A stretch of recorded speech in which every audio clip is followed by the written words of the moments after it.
This podcast is sponsored by Orchid Live. Orchid Live is a specialist occupational health software used by a number of SOM members to run every aspect of their occupational health operations. They hold healthcare records for over 1 million UK workers and work with both in-house OH teams and OH providers. You can find out more at orchidlive.com.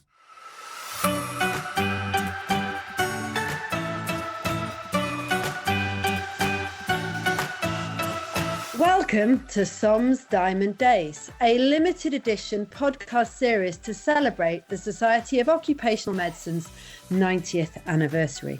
Join me, Amy McKeown, and Anna Jones, and a series of very special guests to have an entertaining look at occupational health, past, present, future. Expect light-hearted conversation and some provocative debates.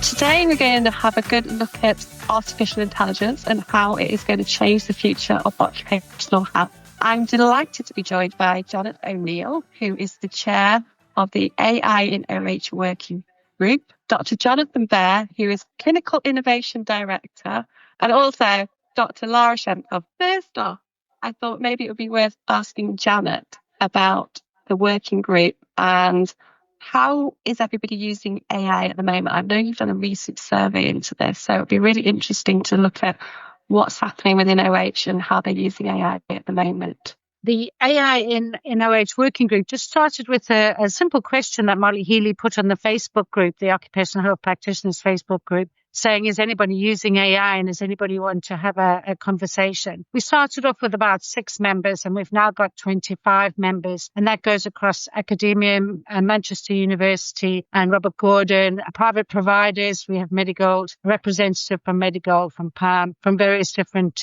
providers, self-employed clinicians, and of course big organizations like GSK, International SOS, etc. So, and of course NHS, would hate to miss out the NHS. And we've done quite a few things. The first survey we did only had about 84 respondents and hardly anybody was using AI at that time. And we'd like to say that there's been a huge shift, but there's still a lot of people that are really concerned and don't seem to have clarity around how AI is going to be used within occupational health. Do you think that low uptake is because people are scared or they don't understand it? Why do you think people aren't really sort of working with AI as much as we would have thought by now? Well, there are a couple of standout points. The loss of critical thinking that seems or being de-skilled. Obviously, we're still interrogating the data. We've just got the top level data and we just had a look through it ourselves. So we haven't done a deep dive. Alongside it, we also did a bit of a thematic analysis on how often people are talking about AI,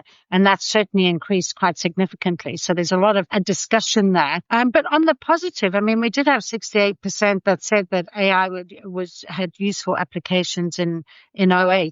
John, you are using AI quite effectively at the moment in your organisation. So how are you using it and what are the benefits of it? We were faced with a challenge to create our own electronic patient record bespoke for occupational health. We sort of looked at the off-the-shelf solutions and they didn't quite meet our needs. Once they got all the sort of the standard stuff in, like billing and appointments and so on, attention turned to what should we do, sort of designing from the ground up, the clinical part of it. But we're not using it in a way that would be deemed decision support. We were really clear on that. It can help distill information from quite a lengthy PDF referral form, so to get the key information out for a clinician rather than having to read through a lot of the stuff that's probably more for admin. And then we use it to build up a report bit by bit. And I think that's an important point. We don't sort of have a single button where the clinician can create a report and off it goes without them seeing it. It's built up in chunks with dedicated prompts for each section that we sort of tested very, very thoroughly so that, we can eliminate the chances of hallucinations and non-standardized output from the LLM. So it's very, very tightly governed. And when you put it all together, the output is a report. And the important part is all the tool is doing is expanding on what the clinician has already put in the notes. It's not making up advice. It's not deciding on fitness for work. It's not suggesting adjustments that aren't there already in the notes. Do you think it's then making sure that the physician can do more of the medical role and really look at what's wrong with the patient and feedback, and they're just making the AI is making that process more efficient and speedy so they can concentrate on less of the admin and more of the clinical stuff. Is that how you would see it working? That was certainly the intention, yes. So, at the end of a consult before we introduced this, I'd have to grab a dictaphone, look at my notes, think about it, think about how I'm going to structure it, maybe forget to say something that I would normally say in most reports, go back, edit it in, or say it at the end. And it just took a lot of effort and a lot of time. What this has done has certainly reduced the cognitive effort of creating the report. But we strongly encourage people we force them really to read through it. They have to click a button that says, I've read through it and this is my wording. They can't sort of just hit send and not acknowledge that. Everything is editable. So you're in no way bound to keep what the AI puts, but it's like a nice starter for 10 in terms of getting that report built. That's how I view it when I use it myself. I think that's how lots of people are doing ChatGPT at the moment. I know my daughter did that with all the university essays. So there we go. Right. Lara, you have obviously done research on looking at AI and how it can help clinical procedures. So how are you viewing how AI will work in that context? Yeah, so building on what both Jonathan and Janet were saying, I think it's those kind of operational and documentation tasks that are the lowest hanging fruit for deploying AI in clinical spaces. And it's really interesting hearing more about what Jonathan's doing there, making it explicitly clear where the clinician is in the loop. So making sure that the clinician knows what's their responsibility and what isn't, and what they have to do to check the report before it goes out. And I think that's another very interesting angle for occupational health, because of course, a lot of this means change in roles, people using tools in a way they weren't using them before, people supervising tools when they may never have supervised humans before, and all of their guardrails and audits that are in place around that, I think is really interesting. So that's really interesting hearing from both of you about the lowest hanging fruit and from an operational point of view. But where do you all see a role for AI in the terms of decision making and actual clinical practice? So research, evidence, and then as a more decision-making automated tool in the delivery of healthcare, as opposed to helping with some of the more operational bits around the clinician? I feel like there is going to be space for AI in clinical settings, and we just need to benchmark it and make sure that we're regulating it properly and comparing it to the counterfactual, whether that be human clinicians or in some settings, low resource settings, it may even be a lower threshold to deploy AI. That makes absolute sense, because we had at our last conference, which Jonathan gave a fantastic talk to us about, we had a South African occupational health physician, and obviously he was saying that he could count on two hands the number of clinicians they had out in the field, occupational medicine consultants they had out in the field. So if they don't use AI, they lost. So that's absolutely right. Plus the mistakes that we make. There are lots of mistakes that we make as humans. On our survey, only 38% of respondents had some sort of clinical governance in place. And I think that's quite eye-opening. In terms of decision support, we've deliberately gone right up to, but not beyond that point. We haven't created medical devices as part of this. In our training tools, I actually do a video as part of the demonstration. I show them that because when in the section where you are answering the client referrer's questions, we give the clinician an opportunity to steer the AI in the direction they want for their answer. So it's a bit like giving it an instruction. And I always say, when the question is, do you recommend any further treatment or whatever it might be, I use the example, if you just say something completely nonsensical like flamingo therapy, if you put it in there, the AI will still put that out in the report. So we've deliberately made it that it won't go, what are you saying? That's not a thing. It will just blindly follow the clinician. Right now, you can create the illusion of a fully autonomous AI doing the entire role of occupational health. I don't think we should kid ourselves. It's here. You could create a non-human touch point between a referral and a report going back to that referrer without any clinical involvement whatsoever, taking history, deciding whether there's fitness at work, what the adjustments are, and then writing the report. That technology exists. Now, the accuracy at the moment, and then the want for it. It's a dystopian view of things. But if we work backwards from there, at what points do you want to then put humans in that process? And they're very much in that process at the moment. But as the data gathers and you start to compare, well, if we had put the AI in charge of this, what would it have done? And do that as a study. I think that would be fascinating. Quite a few people listening to this who are well versed on medical devices will also be screaming at us about explainability, which of course LLMs are very, very difficult to achieve that. So, can we explain why it's made this decision or not? So all that sort of thing will have to be unpacked before we go anywhere near that somewhat dystopian future. I mean, I was at a conference when they were talking about coaching, which is slightly aside, and AI, and they were just saying that the AI doesn't have that human touch when they're doing the questioning. So I think that's something that in the future you'd have to be mindful of. People still don't have that human connection with AI because it talks in a, hey, I'm American kind of language rather than an empathetic language that humans do. You can mold these things to respond in certain ways that give the illusion, let's say, of empathy. We're at the start of a technology. We're at the start of the frontier. It's not surprising that people are concerned about this because, change always has big implications. And so it's only at the start of AI. I can't wait to see where we end up with that, because I think for things like mental health, we'll have a totally different delivery of healthcare, which we can't even see yet. Yeah, I was actually thinking about the coaching example you gave, Anna, which of course coaching is not psychological therapy, but we know that these kind of talking interactions are time consuming, are expensive, and there is definitely a role for AI and scale there. So that's one place I think that it could help in mental health care, particularly when we're thinking about language barriers, translation. All of these things are built in to many of the generative AI language models. So that could be a game changer. Pam recently did a sort of wellness report, went out and sort of surveyed 1,000 people. And one of the questions they asked was, how do you find the use of AI in supporting your mental health? And actually the response was really quite low, or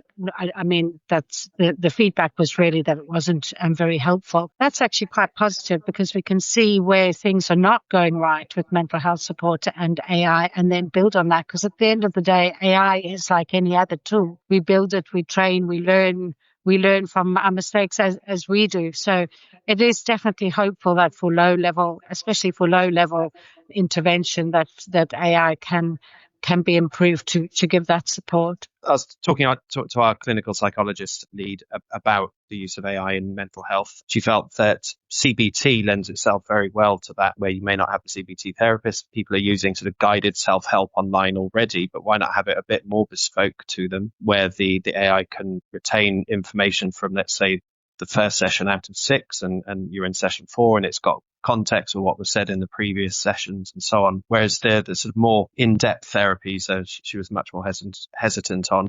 But I think there's going to be a sort of a tidal wave of AI mental health therapies coming quite soon. There already are, I think. So my kind of background is digital mental health. So I kind of created a CCBT tool in 2003. So that's we moved on from that. But there's a lot of discussion in the digital mental health world about getting a robust clinical evidence base for AI-related tools for, as Janet said, the more low-level mental health, but also access to care, given that one of the big issues we have is the waiting lists. One of the challenges that keeps being raised in these forums is how many people are using ChatGPT already. So actually, we can see there's newspaper reports about how many people are using ChatGPT as a therapeutic tool. And actually, we can insist on doing proper clinical evidence-based tools. Firstly, 2 issues with that. How do you properly evidence-base a generative AI tool where the response of the tool is different on each occasion because it's generative? That brings a really interesting conundrum into clinical research methods.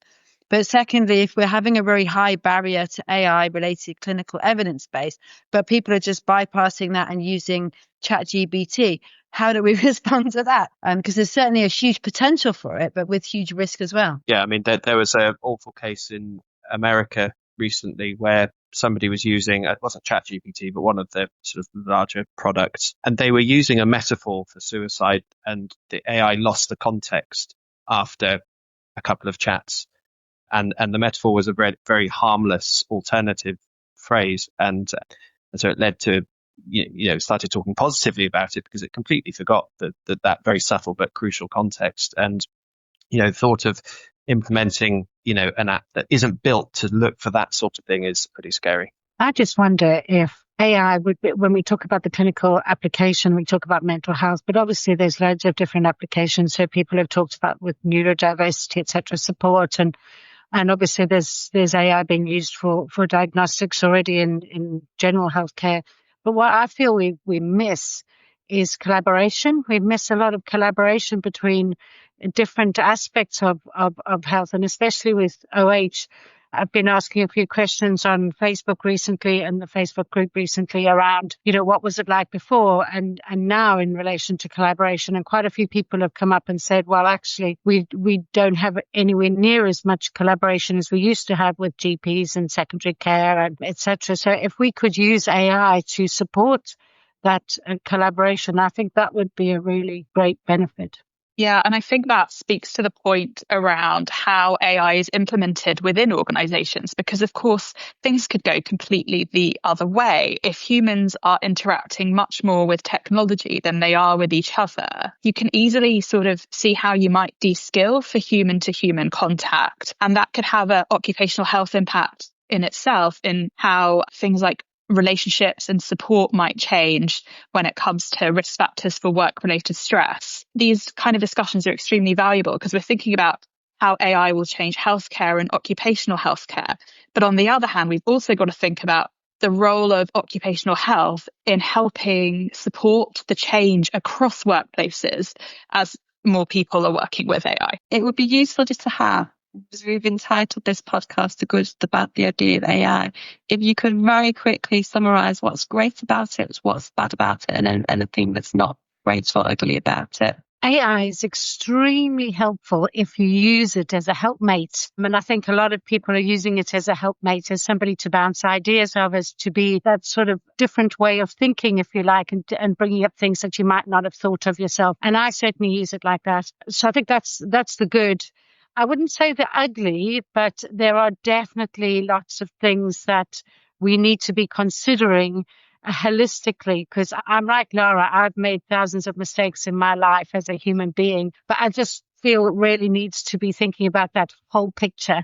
And instead of thinking about it in isolation, we absolutely have to start embedding training around AI, what it is, right from when people are coming into their occupational health training, I think, and probably before that. And people need to be thinking about it from the off. Yeah, in my opinion, I think the upside comes in the opportunity for scale and access. And I think that without a change in the way we use technology, it's going to be very hard to meet the demands of healthcare. You can see that in the 10-year plan. So the NHS 10-year plan relied heavily on AI as a solution, but unfortunately there wasn't much behind that when it came to implementation. So I think the opportunity is there. I think in terms of the downside, it's about protecting against the organizational fallout. So speaking to both Janet and Jonathan's points, it's about implementation, whether that be training, governance. That example Jonathan gave of clinicians that may not get along well with the technology and not have as good outcomes. So these kind of aspects we really need to bake in from all angles whenever we're moving towards using some of these technologies. I mean, I think there's huge opportunity within an organization to look at, but that ultimately would benefit both clinicians and patients by looking at things like automation of workflow, by creating your own internal tooling that you're otherwise spending tens of thousands of pounds on through third-party software, for example. Being able to communicate requirements that you might want to improve a service and using AI to do that. I think all of those factors were relevant when creating the software that we launched last year that has output well over 100,000 reports now, with the risks being unforeseen consequences of new technology that you have to mitigate for ultimately. I'm going to read a final summary that's a friend of mine who is actually the AI lead at Mazars. And she just summarised saying, we are in an amazing place and how well it works is on us and how mindful we are that it works for everyone, which I think is a really nice way of summarising it. Thank you so much.